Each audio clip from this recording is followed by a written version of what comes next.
जैसा कि चुनाव का घड़ी अब बहुत कम बचा है, 2-3 महीना के अंदर चुनाव संपन्न हो जाना है। महागठबंधन की बात करें या एनडीए की बात करें, सभी एकदम से चुनावी मोड में आ गए हैं। इन वक्त पर हालांकि सीट शेयरिंग अभी नहीं हुआ है किसी भी गठबंधन में, लेकिन इन वक्त पर मतदाता पुनरीक्षण का जो कार्य भाजपा के द्वारा कराया जा रहा है या चुनाव आयोग के द्वारा जो कराया जा रहा है, इसको किस रूप में देख रहे हैं? देखिए, इसमें बहुत बड़ा इसमें साजिश का बू आ रहा है। इस तरह से महाराष्ट्र में भी, और सबसे बड़ी बात दिल्ली में तो सवाल उठा था, इसी तरह हुआ था। अगर मतदाता पुनरीक्षण करना ही था तो पहले करते, पूरे भारत का एक साथ होता। जहां चुनाव है वहीं पर क्यों? और इसमें बहुत बड़ा साजिश का जो है हम लोग को, और बहुत बड़ा खेल, पर्दे के पीछे का खेल जो है सब नजर आ रहा है कि ये लोग बीजेपी स्पष्ट के लोग। तरीके से बताइए क्या खेल हो रहा है? खेल जैसे दिल्ली में हुआ ना, नए भर कई विधानसभा में पाया गया प्रमाण है कि कई विधानसभा में नए वोटर को, मतलब बड़ी संख्या में, एक विधानसभा में 5,000 10,000 की संख्या में जो है पाया गया। इपिक नंबर के साथ वही वोटर महाराष्ट्र में, वही वोटर दिल्ली में ऐसा पाया गया, वही वोटर हरियाणा में इस टाइप का पाया गया। तो कहीं न कहीं बहुत बड़ा खेल जो है, जैसा कि हम लोग सोशल मीडिया के माध्यम से देख रहे हैं और या बड़े लीडर का जो सुनते हैं सोशल मीडिया के माध्यम से, और एक कि ये बहुत बड़े पैमाने पर छटनी किया जाएगा वोटरों। ठीक है, छटनी किया जाएगा, वही तो हम बता रहे हैं कि छटनी जो है गरीबों का, जो शोषित वंचित वोटर है। अब बताइए कि आधार कार्ड दुनिया के सभी काम में, देश में नहीं देश के बाहर भी आधार कार्ड मान्य है, और ये वोटर लिस्ट में जो है आधार कार्ड नहीं मान्य है। जन्म प्रमाण पत्र, अब बताइए कितने गरीब के पास, जो पढ़े लिखे नहीं है, कितने लोग के पास ये जन्म प्रमाण पत्र है। मनरेगा का कार्ड को मान्य नहीं दिया, राशन कार्ड का मान्य नहीं दे रहा, तो ये वोटर का ईपिक है उसका भी मान्यता नहीं है उसमें। वोटर का ईपिक जो है उसका मान नहीं है। ये क्या है, ये कहाँ क्या करना चाहती है? और ये इलेक्शन कमीशन शुद्ध रूप से जो है बीजेपी आरएसएस के गोद में और उसके इशारे पर जो है, मोटा मोटी भाजपा इस तरह से करा रही। भाजपा का ये षड्यंत्र है और लोकतंत्र खतरा में है। लोकतंत्र को बचाने की जरूरत है और देश के बहुजनों को, देश के आम आवाम को जागने की जरूरत है। और अभी नहीं जागेंगे तो बहुत कुछ हाथ से निकल जाएगा। आप जिला अध्यक्ष हैं आरजेडी के, खगड़िया के स्तर पर इसके लिए क्या करेंगे? नहीं, बिल्कुल हम लोग जो करना चाहिए लोकतांत्रिक तरीके से हम लोग विरोध कर रहे हैं।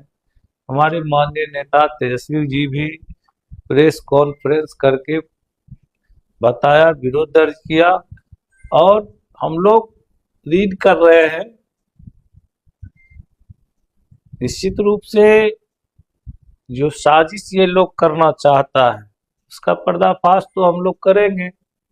इतनी आसानी से चोरी नहीं, ये डकैती करने का जो है काम कर रहा है, इसको उजागर तो करेंगे। और हम बिहार के मतदाता, खास करके खगड़िया के मतदाता से भी कहेंगे कि सजग रहिए। वोट जो है, भारत के संविधान बाबा साहब भीमराव अंबेडकर ने ऐसी ताकत दिया है वोट के माध्यम से कि एक गरीब आदमी जो मजदूरी करता है खेत में, वो भी, और जो अरबों खरबों का व्यवसाय करता है, बड़े लोग कहलाते हैं, वो भी सबको एक वोट डालने का अधिकार है। ये बाबा साहब भीमराव अम्बेडकर का दिया हुआ बहुत बड़ा ताकत है। तो अपने ताकत को संरक्षित करने के लिए, सुरक्षित करने के लिए सभी मतदाता को सजग रहना चाहिए। सभी को अपने अधिकार के प्रति आवाज को बुलंद करना चाहिए और ये देखना चाहिए कि हमें कहीं इस संविधानिक भारत के बाबा साहब भीमराव अम्बेडकर के संविधान प्रदत्त ताकत जो है, जो ताकत हमें मिला है, उस ताकत से दूर तो नहीं किया जा रहा है, वंचित तो नहीं किया जा रहा है। इसके लिए सभी लोग को सजगता से रहना होगा। और ये वोट की ताकत मतलब छोट की ताकत है। वोट का तंत्र मतलब छोट का तंत्र है। वोट से गरीब और अमीर सब लोग को एक वोट होता है और गरीब लोग अपने वोट से अपने सरकार को चुनता है। तो उस सरकार को कहीं न कहीं ये लोग गरीब के बात को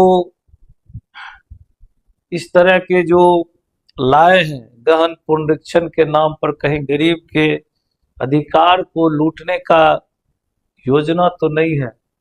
इस पर सभी को सजग रहना पड़ेगा।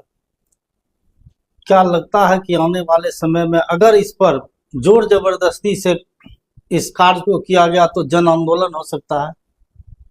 जन आंदोलन क्या, निश्चित रूप से जन आक्रोश ऐसा होगा कि ये लोग जो मनुवादी लोग हैं, जो भारत को मनुस्मृति के सिद्धांत से, संविधान से चलाना चाहते हैं, इन लोग को भागने का जगह नहीं मिलेगा। बाबा साहब भीमराव अम्बेडकर के संविधान से देश चलेगा और उसको कोई छीनना चाहेगा उस ताकत को, तो अब जनता समझ चुकी है। अब वो जमाना नहीं रह गया है जो कई हजार वर्षों तक जो है शोषण किया देश के बहुजनों को, गरीब को, कमजोर को वंचित रखा, शिक्षा से वंचित रखा, हर चीज से, समानता से वंचित रखा, बढ़ने नहीं दिया गया है। अब वो जमाना चला गया और अब भी वैसे लोग जो मनुवादी लोग हैं, आरएसएस के लोग हैं, जो चाहता है कि भारत को अपने अनुसार चलाएं, अपने मुट्ठी में चलाएं, तो ये अब चलने वाला नहीं है। वक्फ वोट को लेकर जिस प्रकार अल्पसंख्यक समुदाय का आज पटना में जबरदस्त गांधी मैदान में प्रदर्शन हुआ, इसको आप किस रूप में? लड़ना चाहिए अपने ताकत के लिए। अल्पसंख्यक भाई को हम धन्यवाद देते हैं कि सजग हुए, देर से ही सही दुरुस्त हुए। आप जब अपनी अधिकार के लिए नहीं लड़ेंगे तो वहीं पर आपके अधिकार को चुरा लिया जाएगा, आपके अधिकार को छीन लिया जाएगा, आपके अधिकार को लूट लिया जाएगा। इसलिए अपने अधिकार के प्रति अगर अल्पसंख्यक भाई आज सजग हुए, गांधी मैदान पटना पहुंचे, तो वो धन्यवाद के पात्र है। अध्यक्ष जी, जिस तरह से केंद्र सरकार के द्वारा यह पुनर्निरीक्षण जनगणना कराई जा रही है, जिसका टाइमलाइन 25 दिन रखा गया है, जबकि बिहार सरकार के द्वारा जाति जनगणना को लेकर के लगभग 6 महीना उसकी चली कार, और इस 25 दिन यदि नहीं हुआ तो क्या? देखिए, हम तो पहले ही बताए ना, ये गरीब का, दलित का, पिछड़ा का जो ताकत है संविधान में, बाबा साहब भीमराव अम्बेडकर ने ताकत दिया है कि सबका वोट, चाहे वो भंगी का बेटा हो, चाहे राजा का बेटा हो, पैसे वाले का बेटा हो, सबके वोट का ताकत बराबर होगा। एक वोट वो भी दे सकता है, एक वोट वो भी दे सकता है। कहीं न कहीं उसकी उस ताकत को लूटने का, छीनने का ये षड्यंत्र है और ये होगा जन आंदोलन। अगर बाबा साहब भीमराव अम्बेडकर के संविधान के साथ ये लोग छेड़छाड़ किया तो बड़ी आंदोलन हम बता देते हैं कि एक ऐसा आंदोलन उभरेगा जिसको संभाल नहीं पाएगा। ये आरएसएस और मनुवादी लोग संभाल नहीं पाएगा। ये लोकतंत्र की हत्या करने का षड्यंत्र चल रहा है, लोकतंत्र को लूटना चाहता है। बाबा साहब के संविधान को ये तोड़ मरोड़ करके मनुवादी लोग जो है मनुस्मृति के संविधान को लाना चाहता है भारत में, जो अब सपना देख सकता है, हकीकत में नहीं बदल सकता है। अब गरीब दलित बहुजन सब जाग चुके हैं। वोट हमारा राज तुम्हारा ये नहीं चलेगा। अध्यक्ष जी, देश चलेगा वोट से, देश चलेगा गरीब के मत से, वोट से चलेगा देश। अध्यक्ष जी, लालू प्रसाद यादव 13वीं बार राष्ट्रीय अध्यक्ष चुने गए। क्या लगता है कि 3-4 महीना विधानसभा चुनाव का है, क्या लगता है राष्ट्रीय जनता दल लालू प्रसाद के पद चिन्हों पर चुनाव लड़ेगी? यह राष्ट्रीय जनता दल का नींव जो है आदरणीय गरीबों के मसीहा लालू प्रसाद यादव जी ने रखी है। और राष्ट्रीय जनता दल ऐसी पार्टी है जहां कमजोर वर्ग के लोग, शोषित वंचित वर्ग के लोग को ताकत मिलता है, आवाज मिलता है, समानता का, शिक्षा का, स्वास्थ्य का, और यहाँ सबको सुरक्षा मिलता है। राष्ट्रीय जनता दल एक ऐसी पार्टी है जहां पूरे समाज को लेकर चला जाता है, किसी को छोड़ा नहीं जाता है, और सबका जिनका जो अधिकार है उनको उनका अधिकार दिलाया जाता है। ये राष्ट्रीय जनता दल आदरणीय लालू प्रसाद यादव जी का सोच पर आधारित है, और उनके सोच और सिद्धांत को, लालू प्रसाद यादव जी कोई व्यक्ति नहीं, लालू प्रसाद यादव जी एक विचार है देश के। देश में लालू प्रसाद यादव जी ने जो दिया वो जुगों जुगों तक याद किए जाएंगे। बाबा साहब भीमराव अंबेडकर ने ये कहा था कि संविधान चाहे कितना भी सुंदर क्यों ना हो, अगर उसको लागू करने वाले लोग सही नहीं हो गए तो ये एक कागज का टुकड़ा बनकर रह जाएगा। और लालू प्रसाद यादव जी आए 1990 में, और संविधान बाबा साहब भीमराव अंबेडकर जी के संविधान को धरातल पर उतारा, और बाघ और बकरी को एक साथ पानी पीने का, अगर पिलाने का कोई काम किया तो वो लालू प्रसाद यादव जी। एक सवाल लास्ट में, एक बात हम जानना चाहेंगे कि ये जो नया पुनरीक्षण जो किया जा रहा है चुनाव आयोग के द्वारा, आम जनता जो पढ़ा लिखा लोग नहीं है इसको अभी बहुत अच्छे से नहीं समझ पा रहा है कि उसी को न इस वोट के बाबा साहब अम्बेडकर के संविधान में जो मिला ताकत है उसको वंचित करने का साजिश दिखता है। तो उसको जागृत करने के लिए, उसको बताने के लिए हम लोग है ना, राष्ट्रीय जनता दल उसी के लिए है, गरीबों की लड़ाई के लिए है, कमजोर शोषित वंचितों की लड़ाई के लिए, उसके अधिकार के लिए राष्ट्रीय जनता दल है। कहीं विपक्षी का ध्यान भटकाने के लिए तो नहीं ये किया गया है, और कुछ भीतर से और करने का भी इरादा हो? बहुत कुछ ये षड्यंत्र की पार्टी है, और षड्यंत्र पर ही ये लोग का राजनीति है, उसी पर आधारित है। हमेशा आज से नहीं, इनका षड्यंत्र जो है जब देश गुलाम था उस समय से चल रहा था। भाजपा अंग्रेजों की दलाली करने वाली पार्टी है। आरएसएस का गठन जब हुआ तो ये लोग उस समय भी, जिस प्रकार का सर्वे निकल करके आया है, और सर्वे में मुख्यमंत्री के रूप में आपके तेजस्वी को दिखाया जा रहा है, क्या तेजस्वी यादव अगर सत्ता में आते हैं तो जिस तरह यादव का मनोबल बढ़ा हुआ था पहले लालू जी के समय में, क्या उस पर लगाम लगेगा? मैंने क्या बढ़ा हुआ था यादव? जैसा लोगों में चर्चा है कि यादव के द्वारा चर्चा क्या है, ये ये बताइए, जंगल राज की बात जो आप कहा जा रहा है, लीजिए, आप जो है जंगल राज की बात जो लोग करते हैं वो रियल में आप जब देखिएगा गौर से तो वो गरीबों का राज था। गरीब की बात को प्रखंड में, थाना में सुना जाता था, वो राज था।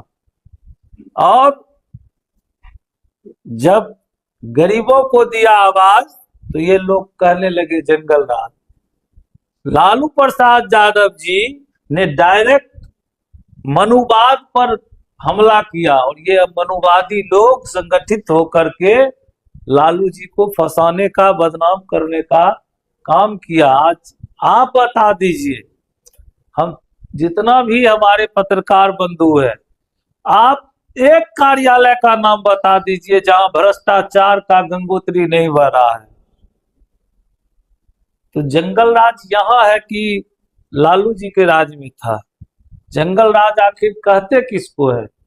जब गरीब लोग, आम लोग, आज कोई थाना में, आज कोई अंचल कार्यालय में किसी व्यक्ति का काम बिना भ्रष्टाचार का हो रहा है तो आप बताइए। तो जंगल राज का मतलब क्या है?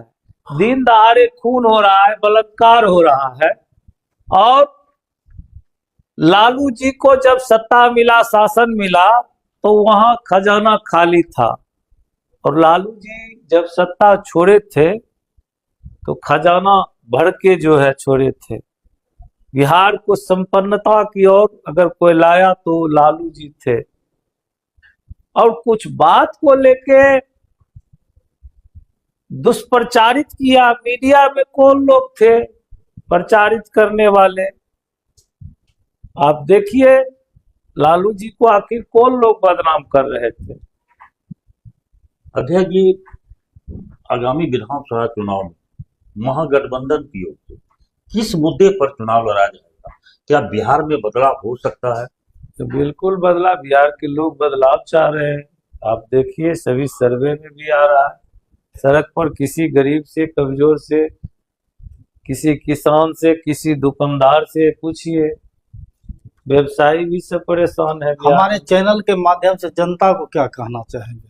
खगड़िया की जनता को? खगड़िया के जनता, खगड़िया और ये पूरे बिहार की जनता को हम कहना चाहेंगे पुनर्निरीक्षण पर कि आप अपने अधिकार के प्रति सबसे पहले अपना जो वोट डालने का भी अधिकार है, जो बाबा साहब भीमराव अंबेडकर ने इतनी बड़ी ताकत दिया, सरकार बदलने की ताकत, सरकार बनाने की, बदलने की ताकत, उसके प्रति सजग रहिए, सचेत रहिए। कहीं आपके अधिकार को कोई लूट तो नहीं ले रहा है, लूटने का प्रयास तो नहीं कर रहा है, उस पर सजग रहना है। दूसरी बात कि आप ऐसी सरकार को चुनिए जो आपकी बात करता हो, जहां आपको न्याय मिलता हो, जहां आपको रोजी रोजगार मिलता हो, जहां आपका बच्चा, आपके माँ बाप बीमार हो जाए तो अस्पताल जाके इलाज मिलता हो। इलाज आज हो रहा है क्या? हर जगह सब सदर अस्पताल में बड़ा बड़ा बिल्डिंग है, कहीं इलाज मिल रहा है तो बताइए। तो जनता को ये समय है अपनी ताकत को दिखाने का और अपनी सरकार को चुनने का। तेजस्वी यादव जी ने किया है और करके दिखाया है, आगे भी करेगा। लोगों को उम्मीद भी है, बिहार की जनता को तेजस्वी यादव जी से ये बड़ी उम्मीद है। चलिए, हमारे साथ जुड़ने के लिए आपको बहुत बहुत धन्यवाद। जी प्रणाम, आपको भी।